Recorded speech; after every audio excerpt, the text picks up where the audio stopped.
And we are live. Michael, very excited to have you here. So guys, welcome to our Facebook Live. Thanks, Helen. This out here. Okay, so thanks, Michael, for being here. So guys, welcome. So welcome to our Facebook Live. And this is our Therapist Talks live series where we connect in with bioenergy therapists to hear basically their story as to, you know, how they've got to the point they are with bioenergy and what their interest is in bioenergy, what drives them to want to do this work in the first place, where their passion comes from, what their hopes are for the future, how it all works for them. So really excited that we're hosting this series. Michael, I'm so excited that you're here as well. We had an amazing interview with Christina Sheehy the other evening as well, and I know you got a chance to look in at that as well. Fabulous. So thanks for taking the time out to be here with us, and just really interested to chat to you now for the next 40 minutes to an hour as to your backstory really, and how you found working with bioenergy, the successes that you've had with it, and what your dreams and hopes are for the future with your business in the time ahead. So Michael, thanks for being here. And I think if we could just start off, if you could give us a little bit of background as to what led you up to bioenergy, your interest in bioenergy, how you came across it, that type of thing as well. No problem. Okay. I used to still check in every now and again. Abraham Hicks, I don't know whether you've ever heard of her or not, but she's all into energy and how energy blocks can affect your mood, your swings. It can affect your whole health. So I used to look at a lot of her TED Talks and a lot of her videos, and I became interested in how energy works and how we're all energy. That's what makes us move, makes us do everything that we do. And but I never really took it any further. And then one evening I was going through Facebook, and Bioenergy Academy came up, and I don't know why I had been discussing it with Susan, my partner, earlier, and whether the phone listens or not, I don't know. That's a debate for another day. But the next thing, this came up, Bioenergy Academy, and there was a one-day training was being offered to see whether you'd be interested in it or not. And I went on that one day, and I have to say that I was just gobsmacked with first of all, the way it was yourself, Helen, that presented it on the day, the way it was presented, the whole theory of it, the whole what it can do and how it can work, and it was so easy, and we went through some of the basics, the opening and the closing and different things, and I couldn't wait for the course to start. That after that day, that was, I think that you seen that on the day. I just couldn't get enough of it because I felt really drawn to it. Anything that I have a very open mind in everything, in both spiritual, in energies, in healing, and anything that attracts me in there. I'm willing to go all the way to see how I can help people to heal or to be out of pain. So that's really where I came from with bioenergy. Knew nothing about bioenergy until I seen that Facebook page and done that day. But after that, it became a part of me, really, to be truthful. And did you research it then, Michael, to find out more about it, or what did you do next? I actually didn't research it, Helen. The day that we were there, I asked it, probably bored you to death asking questions about this, that, and the other. But, and then once I got on the course, the way that it was modular, breakdown modular systems, and I love that because it moved along at a lovely pace. It wasn't slow, it wasn't quick. It was, you learn today, you practice, you learn, you practice. And I thought the more I learned about it, the more I wanted it. And then I started practicing it on people, on the family and on friends and that. And it was amazing, the difference it was making to people. And at first I didn't see where, you would say, it's a feeling. We're talking about kinesiology, and you're talking about it's a feeling, it's a knowing, and I wondered if I'd ever get that, if I'd ever actually have that, and I think it was Pat Kelly that we had in, and he was talking about how he went through the whole course and he never felt anything, and yet he's a master healer, and I know he has a lot of followers and that. But to me, then coming back to me, it's like it's weird when you're talking to people that don't know anything about it, because it is a feeling you get. It's a know, and it's a your hand will stop in a particular place or whatever, or you feel that the energy coming from people, and you know what to do, you know where to work. You're doing spine work or whatever, and you feel the different energy changes, or the different heat, or the different cold. And all of a sudden, the more I was doing it, the more it was coming to me, the easier I was finding it. And you know, you're checking in to see what protocols are needed, and it tells you to get lost at times, and saying, well, you know, just move on. And I never thought, personally, I never thought I would get to that. And it just seemed to, the more you did it, it just seemed to drop into that groove. If that makes sense to you, you know? Yeah. It makes sense to you anyway. Well, it does, yeah. That's what I always say to people, you know, you can come to this without having done any energy work or any knowledge of energy before, that, you know, you've literally just heard about it that morning and you can start. Or you can come to it where you have had lots of exposure to different things. It doesn't matter. It's innately in everybody to do this type of work. You just have to have the interest in it, really. And also, some people, as you mentioned, you know, will go through their lives and they never feel energy. Some people will see energy, some people won't. Some people have that strong sense of knowing, or, you know, your intuition is always going to get stronger the more you do this type of work anyway. Your inner guidance, your gut feeling, you know, we can put lots of words as to how we can describe that. But it always comes through in the way that's right for each particular person, in the way that's most understandable for them. Like I can see some energy, but when I see energy, I'm so distracted by it that I know that that's not my thing, to be able to see energy all the time, because I would literally, I'd say, get nothing else done. I'd be too distracted, you know, whereas I suppose mine is, my inner sense of knowing is a lot stronger than that. So and I suppose it's trusting in the moment, and that's what we look at when we do the mindfulness practices as well. It's really just, you know, having allowance there, acceptance, non-judgment, and just trusting that the way things are in that moment, there's a reason for it for us at any given point in time as well, and allowing that to come into our practice, really, as well, isn't it? Yeah, I love mindfulness. I would take a minimum of 20 minutes a day out every day.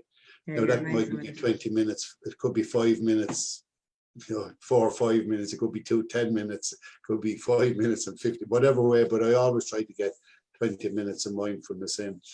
It's me time, it's just time. You know, people think I at times I might suffer with narcolepsy, because I can literally just go into that zone for 5 or 10 minutes and come back out of it feeling rejuvenated. And any clients that I work with, I try to get them involved in, like with community training center where I work. Before lockdown, I would have done mindfulness with all the kids that we had, 16 to 21 year olds. But some of the younger fellas, especially, and an odd girl, would not be able to, they're not able to go into that, close your eyes and relax. So what I done with them was I done like a mindfulness body check, where I would line them up and I get them to, with their eyes open, shake their hands and feel their hands moving, feel their arms moving, get them to march on the spot and get them to just stretch, get them to do different things. It would be a body check, the same as mindfulness, but you didn't have to close your eyes and you didn't have to go into it. And then, you know, you would ask them how to feel before you would do that and how to feel after. And it was amazing the change that they would feel just from actually checking their body, that 90%, 98% of them is feeling fine. So why are they sick? Because 2% of them doesn't feel okay. Do you know what I mean? Yeah. So you get them to dwell on, and it, you know, when I try to open mindfulness up, and we're talking about mindfulness, I try to open it up into the belief that you don't have to go into yourself, you don't have to switch off, literally just, if you can literally go in and do your body check from the top of your head down to the tips of your toes, and just with your eyes open, just sitting in the chair or standing or whatever way you want to do it, it's switching off the world, and it's telling you how good you feel, and that's, and being thankful, grateful and thankful for the way you feel and for what you have, I think is another tremendous asset if people can get used to it. And COVID, I'm going off here to Helen if I am. You're okay, Maury. So I think COVID was, for all it's bad and for all it's upsetting, and we know how the people that are suffering with anxiety and everything else. But to me, when I look at this country and I look at people around me and I look at everything, and I see what good COVID has brought insofar as all of a sudden people want to be with their family, they want to spend time with their family. They realize that the friends that they had and the family that they had, they were taking everything for granted. It was just a part of life. The same with nature, they didn't see anything in nature. And then COVID made people realize that they didn't need to go out to the pub every night. They didn't need to be distracted on different things, that they could spend time enjoying the company of the people that they had and enjoying their family. And the amazing thing about people saying, oh, the trees are fabulous and the grass is so green and they're out walking in nature. And to me, that is a fabulous thing that people had forgotten about, because it was all gone into material things. And now most people are coming back to basics, and it's helping with anxiety as well. It's helping with a lot of stuff, but it's gratitude. I'm a firm believer in gratitude. So when I wake up in the morning, the first thing I do is thank God that I'm awake, or thank whoever that I'm awake, and that my partner, that my family, that nothing disturbed us in the night. We didn't lose anybody. That 500,000 people every morning don't wake up. So it's a blessing that you wake up. So if you wake up to that feeling, and then I generally rub my hands together, start building a ball of energy and putting the love and everything that I need to send to different people. And I make that as big as I can just before I get out of bed. And I send that out to the universe, to those that I love and those that I feel need healing. And I do that during the day a lot as well. Whenever I get a chance, and it's just sending out good feelings and vibrations and thanking everybody.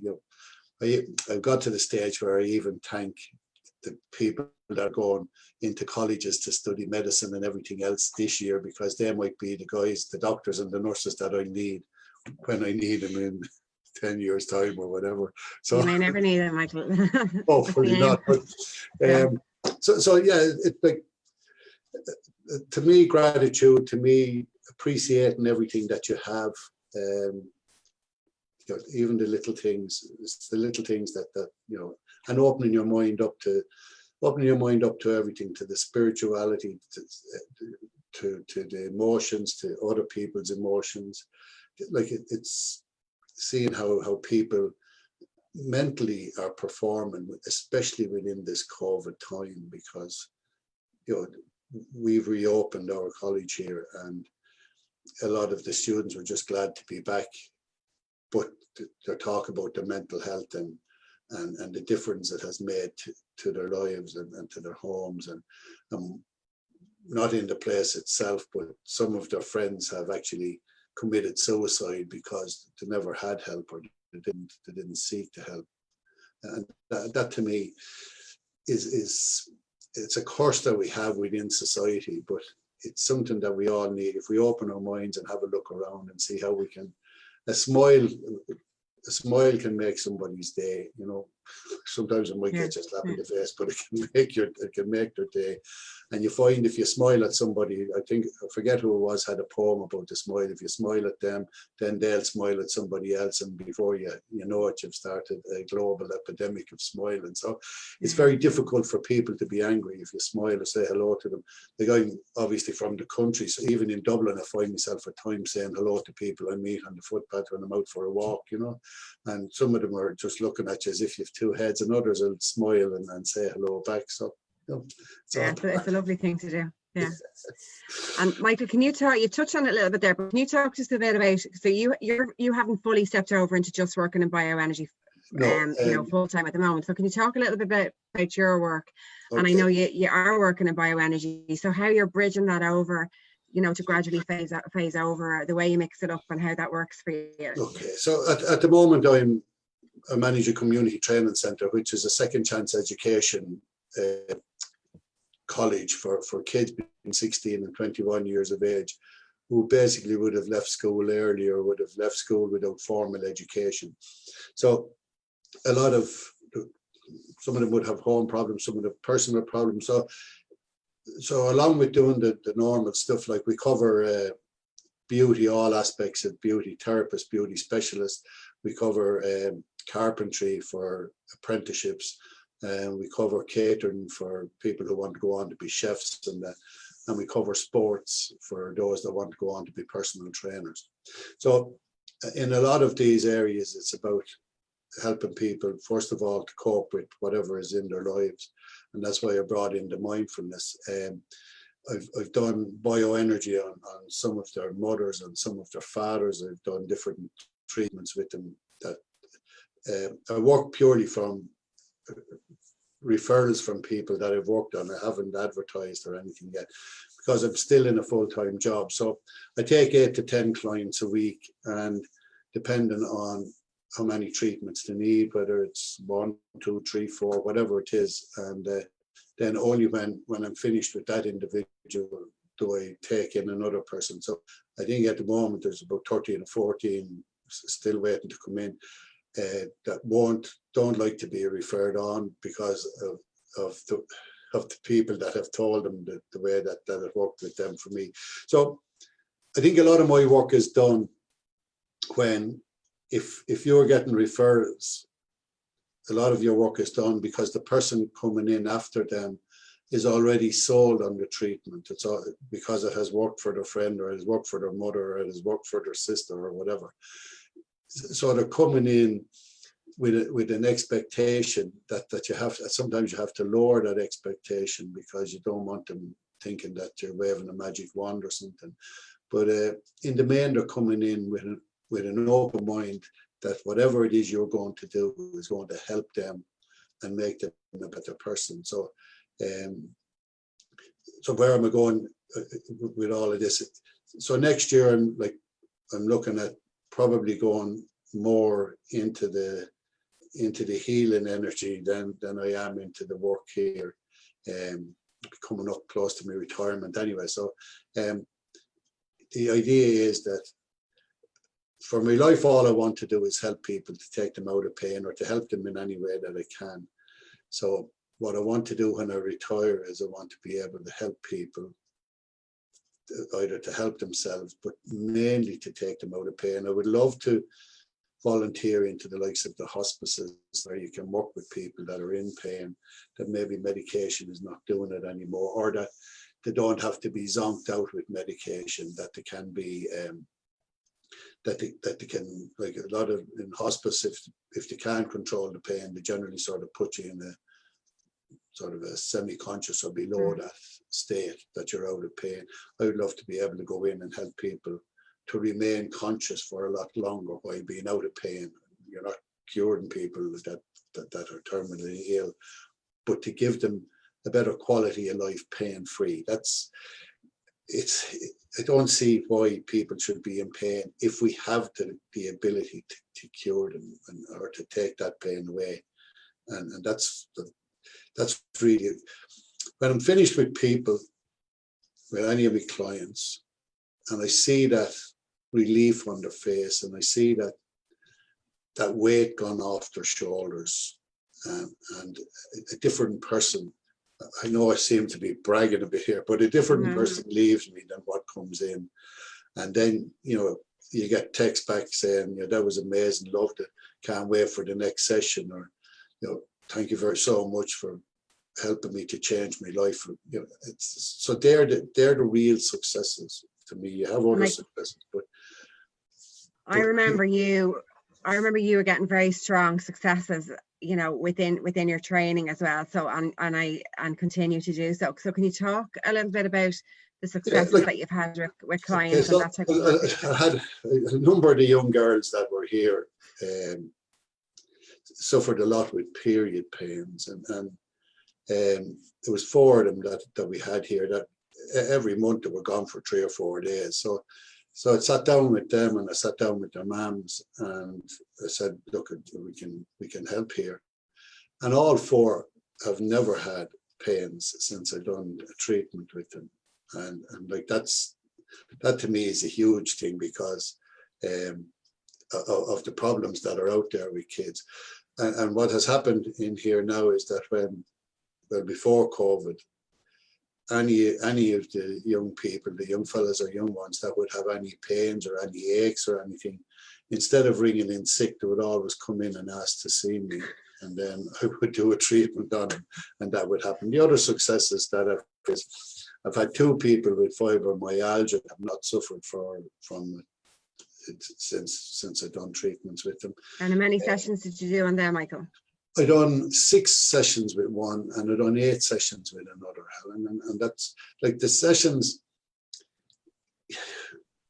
It's very difficult to tell people. I always start off by saying, look, you have a good chat with them, have a chat with them over the phone. Then when they come in, I always give about 20 minutes to half an hour to the first session, so that you get a good feeling for where the person is and what's happening to them and all the rest of it. Like with the likes of, and then you all, like, you don't want to tell people 6 sessions or 8 sessions. I always say, look, we'll start off, we'll do the first session, we'll do the second session, and see where we are then. And then you start, you know what I mean? Rather than sort of trying to get them to marry into something, and they mightn't get the right kick of the first time or the second time. And it's really when you see people coming on a 3rd occasion, when they come into you, you can see that all they want to do is to get the treatment started. The chatting is gone. You're talking 3 or 4 minutes now, and they just get into it because their whole body and mind just wants to settle into that treatment because of the benefits that they're getting out of it. So I generally just go along until 8 is the most I've ever done on anybody, but it's like you can put it in, but as they come to you and they're relieved of all the pain, I basically try to let them be the leader of the sessions rather than me. And I always say to them, look, I can guarantee you that you'll be well finished with me before I die, because even though you're looking at an old fella, he's not going to last that long. So that's basically where it is. The fibromyalgia was, it was only on Sunday I met one of the women, and she was just amazed. But to me, taking fibromyalgia, anyone that wants to treat fibromyalgia, if you look at it from the perspective of the person that's sitting in front of you, and they don't know how they're going to feel until they wake up in the morning. So whatever happens to them at night, I have no idea. But I always imagine it as like circuit breakers on your electricity. So there's these little circuit breakers, so they go off at night. So it might switch off that they don't want to get up because their legs are too weak, or the next one is their neck. It's generally in the top part of the neck. Mm-hmm. So it switches off that, and it gives them migraine, and it gives them all these little switches. So if every time that they come for a treatment with you, you can put that switch back on, that they're not able to switch it back off. And that's in a lot of talking, and it's in a lot of confidence, and you're doing the treatments. And as you're doing the treatments, and when you're finished, the important part I think about the treatment is when you're finished, that you tell them what you've done. I always tell them what I'm going to do. I tell them I've done it, and then I tell them what I've done, and I tell them what they can expect from it. And in the main, that switch will stay on rather than off, because their belief will be that you've done this, and whereas they've done it themselves in effect. But then as you keep those switches switched on, the fibromyalgia will start to move away. That's and it's finding out where these things come from in the first place, why they're locked in the body in the first place is I was going to the come magic to that, in this, really, isn't it? Those sheets and the pendulum tells you a hell of a lot. And some people will carry stuff in that they took from their mothers. Like I do hypnosis as well, and I find that the bioenergy I do the client's sheet and seeing where they are and stuff that has come from, say, before birth, and that the hypnosis helps me to go in there and see what that is. and then I can do bio and get that out. But it also tells you where the feelings are, where the emotions are, and so I marry the two, like I marry everything that I know into that client. So I don't, you know, I've gotten to the stage now where I always start with the bio, relax people, and then I do the bio.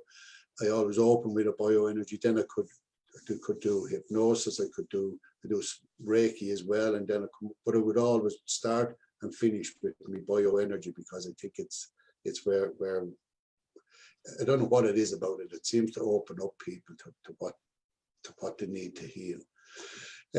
So what other successes have I had? I've had a guy that had pain in his hand, and I've done bioenergy on that, and I've done some tapping with him as well, and his operation was cancelled, and that's gone. He's never had that pain again. A couple of weeks ago, I had a lady with in the third session, she had a lump in her breast that she was down for an operation, and she was with me on the Wednesday night. The operation was for the Thursday, and when she went in, they couldn't find the lump. It had completely disappeared, and there was another one in her other breast that had gone as well. So she rang me and she said, like, you know, it's gone, whatever it was you did. I said, well, I didn't do anything, you did it. But she said, I was lying there with my mask on and my gown ready for the operation, and she said I could hear them talking outside the curtain that it was gone. They couldn't find it. What the hell is after happening? And she said I was tittering under my mask because I knew that whatever we had done the night before had gotten rid of it. So what else? And and again, it's coming back to the finding out of why that ended up in her system. You know what? And I'll tell you where that came from with her, Helen. It actually was based in her mom's religious beliefs, where she had like her fear of going outside of her religion, of breaking Christ's law, if you will, of sinning, and every time that the pressure would come on her, it actually came into her chest and her breast areas, and I'm blaming them for creating the lumps and the pains, and we cleared a lot of stuff of the belief that fire of hell, and this is a 35-year-old woman we're talking about, you know what I mean? Still talking about the fires of hell and sin, and you know, that she's married with 3 kids, and how, you know, how her relationship with her husband is purely from having a children's point of view. There's never any enjoyment in sexual act. It's purely for if we're going to have another baby, then we need to do this. If we're not, then we don't, because of where the religion was. We've done a lot of work with her, and so that's beginning to change as well. She's one more session with me, but so your fear of flying, people of fear of flying, people of fear, phobias of spiders, wasps, all of those type of things. But lumps, I find bioenergy brilliant for getting rid of lumps, because there was another woman I had that had a lump on her spine, about the size of an egg. And after the 4th session, like after the 3rd session, that seemed to be going down, and after the 4th session, it was no bigger than a marble. And you know, she said she was feeling fine, and then she came back for the 5th session, it was gone completely. Again, no matter how hard I tried to find what that was, I couldn't find it. So I'm missing something. But all I know is that the lump went. Now I went back in post-birth, and I just don't know where it came from. And it's not necessarily you're missing something there, Michael. It's you know, sometimes it's not in our gift to know. It's not, we don't need to know as a therapist. Sometimes the client needs to know, or sometimes neither needs to know, and it can just release, you know. So it's always just working, I suppose, at where the person is at in that given moment as well. Because she said to me, like, what was it? And I had no idea, and I couldn't explain it to her. So but I was searching, I was doing a lot of searching to see was I missing something? I'm glad that that's It just may not have been hers. right. That's the other. Yeah. So then my grandson, he's a type 1 diabetic. So I've done some sessions with him, and then because of COVID, I couldn't go near him. But I've been sending distance healing to him just to regulate his blood, and that his blood is now regulated. And then I was talking to Helen, and you were saying that it could be karmic in either his dad or his mom. So I was talking to his mom only yesterday, and I was saying to her that we had a conversation, and so they're looking forward to me doing some treatments on them to see is that anything that'll help him. They're all for, you know. Yeah, amazing. Yeah, so you've had amazing successes. Yeah, you talk about it as if it's just oh, this one and I did this and I did, but you've had like phenomenal successes with clients, and you know, you graduated a short while ago. You were getting amazing successes when you were training. It's continued on. You have a queue of people, you know, trying to come into your practice. Yeah. What you've achieved is amazing. Yeah, look, I appreciate that. To me, like I said at the beginning, to me, it's all about, I hate to think that anybody would be in pain, that if I can help them to get out of that pain, like the tapping is brilliant. And then from my own thing, Kui Zhang was brilliant, because that's excellent as well. But to get, once you can get people out of pain and see the relief from the face, like, touch wood here. Like, who motivates the motivators, I suppose, is the way of putting this. The texts I get back from people, and that the thanking you for changing their lives, or for making such a big difference, or for lifting that weight, or for getting rid of this, or for getting rid of that, they're the real successes. You know what I mean? It's the quality of life that somebody, it's the improved quality of life that someone can have is life changing. Yeah. Just amazing. And I was listening to Christine during the week there, being interviewed by yourself, and like and she talked about the woman that couldn't have children, and that she done the treatments on. I mean, my God, like, you can't do anything better than give the gift of life to somebody, and to be able to create the circumstances where somebody can actually have the child that they always wanted. It's an amazing treatment. It's an amazing thing that we have. It's like we see on the WhatsApp group that some of the people loving it, but still haven't gotten into actually practicing it. And I would say, get out there and just help the people, just do the treatment. Don't be worrying about yourself, or about, you know, making a mistake or whatever. You literally can't make a mistake. If you're taking people out of pain, or you're helping to relieve a pressure or whatever is on them, like, there is no mistakes to be made. You're just doing it for them, not for you. Do you know what I mean? And that's, get out and start shaking the bushes, and start helping the people, and start healing the people that you can, whether that's a big toe problem or a head problem or whatever it is. Go and do it. That's the best advice I can give to people, because there's nothing more pleasing than seeing people out of pain, and seeing people moving on with their lives, you know.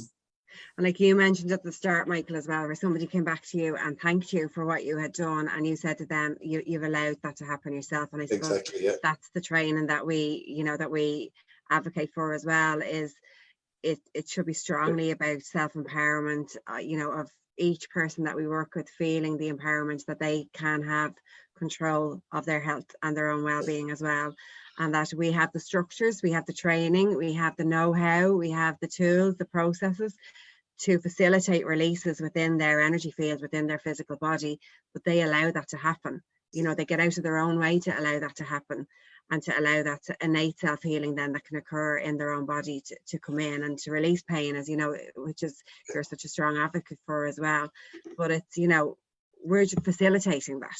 Yeah, I always say that, you know, I'm a guide for them to release what needs to be released, and that, but it's them, they're doing the work. They're the ones that are behind it all. You don't want to go into, like I had one man who came to me, he brought back Pat Kelly to me. And one man came to me and said, look, I'm here, but there's nothing you can do for me. I said, well, I can make you a cup of tea if you want.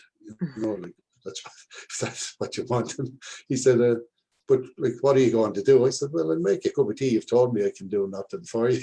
So then we developed a bit of a rapport, and then all of a sudden he was open to the treatment and, give it a try. I said, well, it's not giving something a try. It's whether you want to do something for yourself or not. And I'll just help you to help yourself. That's it. But, let's take it from there.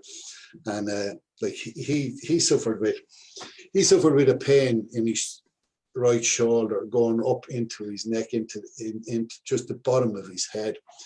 It was when we went through, I went down the pendulum and all, but it was pure stress, and it was stress going back way back to when his mum wasn't well and his dad got sick as well, and at one stage he thought he was going to lose the two of them, and he was only 14 at the time, is where it came out. And like once we worked and once we started relieving that, and once he realized that was something he carried from 14 years of age, and there was no need to hold on to it anymore. The whole pain went, and he had told me that he had been at physiotherapy over the years. He had physiotherapy done on it. He was after getting injections for it. He got massages for it. He was on painkillers, and again, we done 4 sessions, and he still often texts me to say, not back, not back. That's all I get from him. Not back, not back. A lot of time you don't hear back, because when something's gone, people forget they they even had it. Yeah, like as well, which is amazing, which is brilliant. I think that he gets up some mornings, and every now and again I get it. And I think he gets up some mornings and says, "My God, I used to get up, and this has happened." So I would get just this text, "Not back." But then I said to him, "If you keep doing this, you will bring it back. You need to let it go and leave it gone, because that's, as you know, Helen, people can bring it back if they don't, if you haven't cleared it completely and there's anything left there, they can rebuild it and remake it, and that's, well, the body needs to give you a signal there's something still there, really, isn't it? You're making me think as well, when you were talking there, and I know we had talked about this before as well, that the times that we're in now, we're all seeing a lot more people with anxiety, stress related, things going on for them as well, fear-based things that are going on there as well. And so, like, some people we're seeing could be in their 70s, their 80s, or any age, and have never experienced any sort of intense or severe anxiety in their lives before. They've never experienced any sort of panic or, a sense of hopelessness, all overwhelm, all of those type of things. And now all of a sudden they can be hit with it like a ton of bricks and have no idea with where to go with it. And when you were talking there, it's making me think that the times that we're in now, if we don't learn how to release this as this goes on, because we're still in the middle of it, obviously, and if we don't learn how to allow our systems to release that and not hold on to it, we don't know what we're looking at on the other side for our health and well-being, our mental health, our physical health, our emotional health, our spiritual health as well. So it's really knowing, and we can all do this, we can all do these practices. It's knowing, and everyone should have some basic knowledge of how to have control of their energetic health, and we know from science, and we know that our physical bodies are derived from our energy field. So we need to know to be able to how to look after our energy field, to be able to look after our physical bodies in an optimum way as well. But it's really, as we go through this, we get hit by anxiety. Once we're aware that that's there, we need to know, okay, I need to release this now and not carry this on. We get hit with it again, I need to release it again. Hit with it again, I need to release it again. So it's fine getting hit with these things. We can't control everything that's going on in our external environment, but we do need to know how to release it, that we're not carrying it around with us, because we lock these things into our bodies so easily. And then our bodies need to go, okay, I need to give some sort of signal here, a nudge, a dig in the ribs, whatever it is, to say I'm out of balance. Something needs to be released so I can come back into balance and do my job properly. So I suppose that's really prevalent now as to what are we going to see in a few years' time. Unless we get the message out there as strongly as possible, Exactly. there are easy ways that you can release this from your system. And you need to do it on a consistent basis, because we're consistently been hit with this fear-based and anxiety-based information. It's everywhere, like, you know, and we're exposed to it in the media, we're exposed to it in all the conversations that we're having. It's very hard to have a conversation nowadays with somebody and it doesn't somehow turn to something related to COVID at some point in time. So it's really just trying to release that from our systems all the time in an easy way. You're seeing that, Michael, as well, are you, with I people have, you're yeah. working with? Like the case that's springing to mind just as you were speaking there was, I had a young girl, well, she's 27, and she had her first baby when she was 22, and it was a horrific birth, as she explained it herself, and very young. But then, so during COVID, when she was pregnant, and she was getting anxious that she'd have the same birth, that it would be as rough, and that she'd need all the stitching and everything that she needed. So then she asked me would I help her, and so on her 33rd week, I started working with her, and I played some of those mantras that we played to help her relax, and done I done hypnosis with her, and she started to relax. But she was in hospital after the first baby for 3 weeks, and there was a fear of being in the hospital, a fear of having the child, everything, and it all went away, and she had the baby. And then her husband calls me Magic Mick because he said that even when they were going into the hospital, when she went into labor, that they were talking about how they were going to do up the room, because she wouldn't make her mind up while she was pregnant because her hormones were all over the place. And so what they were going to do with the room, she went in, she had the baby, and like that was at 3 o'clock. And when I woke up in the morning, she had texted me a photograph of the baby to say everything had gone perfect, and thank you so much. Couldn't have done it without you, you know. But it had nothing to do with it. Oh, it's amazing to get that feedback as well, yeah, isn't it? but the gas part about it was, like, when we were working, I used to have mantras playing. There's another mantra I had playing. It's a sort of piano, and it's all countryside and all the rest of it. But then her child was suffered with reflux, and I'd done a small bit of energy work on the child, and the reflux went away. And then I said to her, play the mantra I used to play when you. So now when she wants the child to rest, she puts on the mantra, the child goes out fast asleep. And Yeah, they'd remember it. Yeah. like but COVID had built, like, she had the fear from her first baby, but COVID and hospital and baby and everything, she was crying every day until one of the girls that I had worked with said to her, Jesus, may give Mick a ring and see will he help you. And she Magic said to Mick. me, if Kira rings, for God's sake, look after her for us, will you? That's so, yeah, she's like, it's amazing how it all sort of comes together. I think when people are ready to find you, you don't have to find them. You know, but that's the way to run a business, Alan. That's I can safely say that, because I have my week's wages coming in. But that's how, at the moment, that's how I'm working.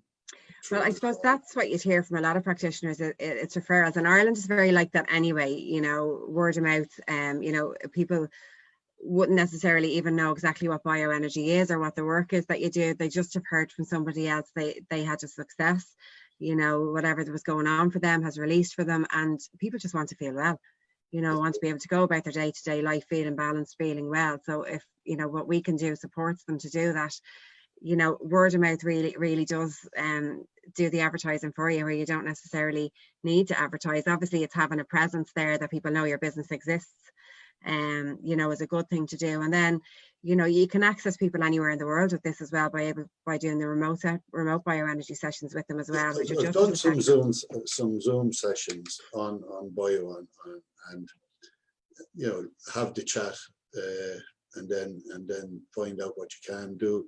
You still have your pendulum, you still have your work, you've met the person, and then you can, and I've done some Zoom work. I've had 3 three that have done the Zoom with Bio with me. You know, I've had more on the hypnosis end of things. Like I've had in hypnosis, I've had a guy from Australia. I've had a girl from Florida, like 7 or 8 from England. But the Bio, I have 3 that have done Bio, and they were all Irish based, you know. And so your magic Mick International Limited now.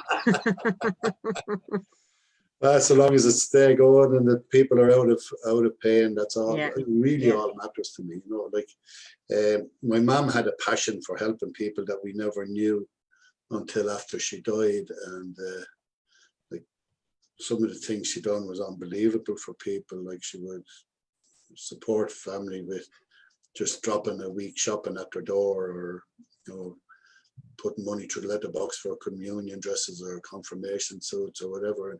And the family never knew anything about it. And when she died, then people were coming up to us saying, oh my God, only for her, we would have had no electricity. She paid our ESP bill for 3 months, or she done this, she done that. She dressed this young fella, she dressed weird. My father said, no wonder I never had a shilling. He said, I was keeping the parish. But we suppose that's amazing. That's beautiful. part of where I get the passion for it, maybe, you know what I mean? Yeah. And do you find, just even in your own family, do you use it a lot within your own family as well? Yeah, like none of my own family have any pains anymore. My youngest daughter, I've done some great treatments with her, and like she loves every minute of it. My second eldest sister, I'm trying to convince her to have treatments done. She has this disease, whatever, I can't think of the name of it, but it's like motor neurons, except she never knows. It's like motor neurons and fibromyalgia. So she never knows until she wakes up in the morning whether she can walk on her own, whether she needs a Zimmer frame, or whether she's in a wheelchair. And the same with her hands. She can use her hands, but her hands are closing in. And so some days she can open them, some days she can't. There's only about 15,000 people in the world have this disease, so there's very little research on it. But I'm trying to convince her to even take remote healing. But she would look at somewhere in the region of about maybe 10 masses a day on the television, and then the priest calls to her in the morning, and she's up and about and she can go out, but so she's, you know, she says no, that's close to the devil's work, is what she says. But that's, everybody else is open to it and goes for it, you know what I mean? Yeah. But eventually I'll get around her as well. But that's, and she can be like, she won't take tablets because she doesn't believe that they'll help her in any way. And then she talks to the doctor about the tablets, and he says, well, that one's for this and that one's for that. And then she said, well, doesn't that contradict this, because you're giving me tablets to help me cope with the tablet they're giving me. And basically that's what they're doing. Now, I'm hoping that she comes around, because I would love to be able to help her, but you know, and she's the only member of the family that hasn't in some way, shape or form gotten help, you know. Yeah, everybody has their own journey and their own choices, don't they, as well? That's sort of part and like you can't force, as you know, you can't force it, because it's not something you can do. But and she's seen different things. One of my sisters, her husband died 2 years ago, and I've done a lot of Bio with her. I think I've done 6 sessions with her, spaced out over like 2 or 3 weeks between them. And the amount of grief that was in her lungs, obviously, like, but it was the amount of grief in her lungs. She wasn't able to catch her breath. She wasn't able to take a deep breath. Like, she wasn't able to go. It just was this sort of shortness of breath. And as I relieved, she relieved all that grief. I had to explain to her that you can still feel the hurt, you can still feel the pain, but you don't have to carry the grief. You can release the grief. And over 6 weeks, like she started to breathe normally again. Now it's June since I was down with her last, but we talk regularly, obviously. But she says that the way she can breathe now after the treatment is distinct from the way she was. That there's no difference, or there's a huge difference in it. You know what I mean? That no comparison. She said she can actually take a breath. And now she's minding one of her grandkids since the 1st of September there, because her daughter's a school teacher. And she says that she has energy that she didn't have. And she's putting it all down to the bioenergy, you know? So when you think about your practice then going forward, where you want to gradually phase over to doing this full time as well, do you have a vision of that, of how you want it to look already, or is it wait and see, or what's the dream and the time ahead for you? So my partner is a psychotherapist, and the idea would be that we start a partnership, and that, to me, I have a lot of things, like the bio, I have the hypnosis, I have the TFT, I have NLP, I have a whole load of other things. And to me, when you sit down in front of me, you might come to me for hypnosis, but when you sit down in front of me and I think you need bioenergy, then that's where the road will be going. If I think you come to me for Reiki and I think you need hypnosis, then that's what we talk about. If you come for hypnosis and I think you need bio, then so it's going to be, I find a huge crossover between Reiki, bioenergy, and I find it feeds so far into my other practice of hypnosis, because it has opened up a whole new world to me, Helen. Whereas before, when I was just doing, say, hypnosis, you come in with hypnosis and you can clear out pain, you can clear out feelings, you can go back to the inner child healing, you can do all that type of thing. But I was missing a layer, 2 layers, or whatever it was, of really understanding. Like, it's one thing sort of helping, it's another thing to understand. And when you understand, you help better, because you're able to get right in there with the person. You're able to sort of sit in with them and kick out whatever needs to be kicked out. And I think that from my perspective, from my business, I would see a pain, more focusing on pain, out of pain, and rid of anxiety, rid of phobias, and anything that I have learned, anything that I can do that will do that, I'll give you. And if that's bioenergy and Reiki and hypnosis, then I'll give you the whole lot. And I suppose with the bioenergy as well, it gives, I suppose the structure that we use as well, it gives a very practical way of looking at energy, that it's exactly what you're working on, exactly what you're releasing, exactly what the root cause is of something, what needs to be released, and that you can reread your new baseline with somebody to know where their new balance is at as well. That's everything else, like with hypnosis, you don't know what people are clearing. With Reiki, it's an energy based, it sends energy in, people will cry and whatever, but you don't know what to release it. With the bioenergy, it's specific to different individual parts. You can see whether it's an emotion, you can see whether it's a heart or love, you can see whether they're grounded, whether maybe they're just in this world because they're not grounded, and you're looking at the root chakra and you're looking and saying, I need to ground this person, and how do we do that?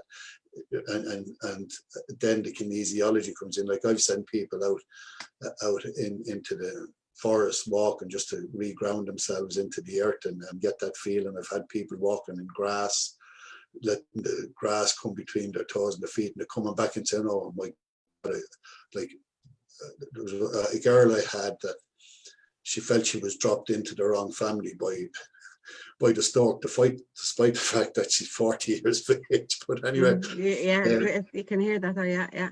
So she went out and she was walking in the garden, in the grass, I said, if it's mucky, all the better. And then she came back the following week and she said, for the first time in her life that she can ever remember, that she feels she's a part of the world, she's a part of where she should be.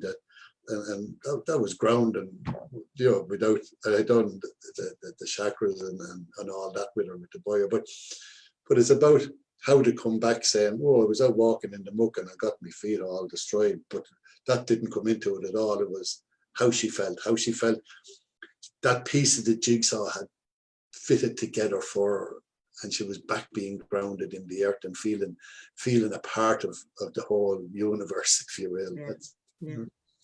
Yeah. So I don't know whether I've answered your question or not, but you have indeed. Of course you have. And we're coming up to the end of our hour as well. So just to, you know, any pieces of advice that you'd have for anybody out there who, you know, is thinking of training in this, or, you know, looking at it as a career, or looking at it to just help a family or friends or support themselves even, any words of advice that you'd have for somebody, or any? Well, to me, I'm a real advocate of the bioenergy. To me, anyone that's interested in any way in healing, interested in any way in energy healing, interested in helping themselves and helping others, whether it be family or friends or whatever, I would recommend that they look at your one-day introduction course and that they go on it. And I think that will sell it to themselves, and they'll see where the future is and what they can do with it. That's for newcomers. For those that have trained with me on your course over the last year or so, and that have not done anything, even if you have to annoy your own family by going and practicing it and practicing it and get out there and help the people, because believe me, once you start helping people, the inner joy that it brings to you, the energy that it gives to you, the self-satisfaction, the belief that you have in what you're doing, seeing the people and how to react to it.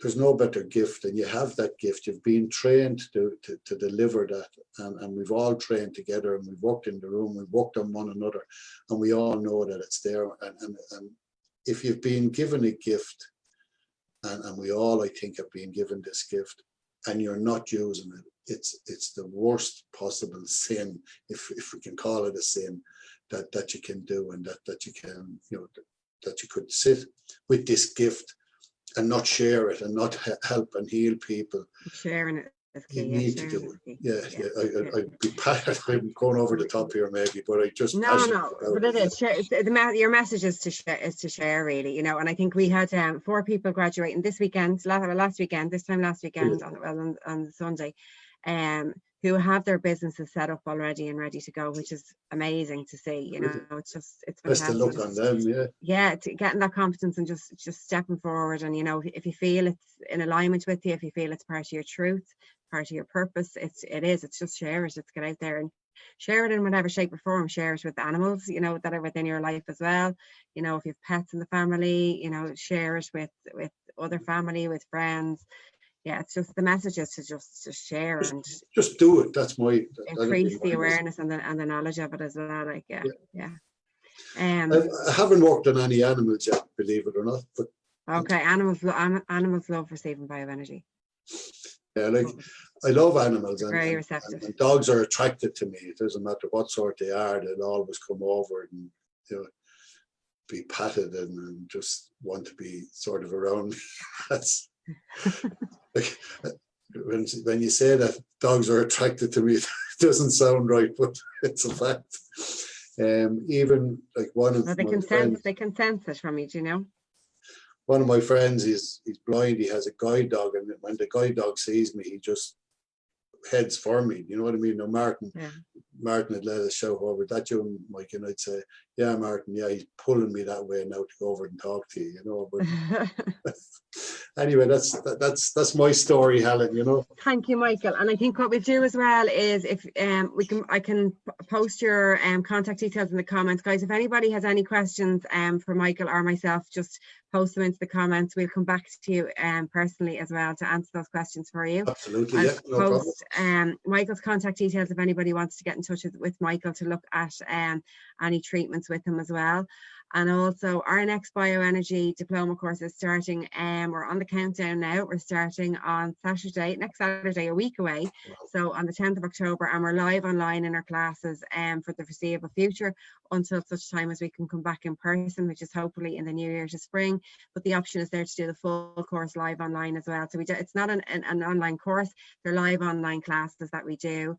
And we start the practical work, as Michael knows, from the very early stages, and we advocate and encourage for everybody to start their practical work very early on so that you really start to get the feel for this from the very early stages of the course. If anyone has an interest in that, let me know. But Michael, back to you, and thank you so much for your time and for sharing your story with us and for allowing us, you know, to take a step into your life to see how this has worked for you, and you know how you've got to this stage on your path as well, and how you have ended up bringing bioenergy into your life and into the lives of others.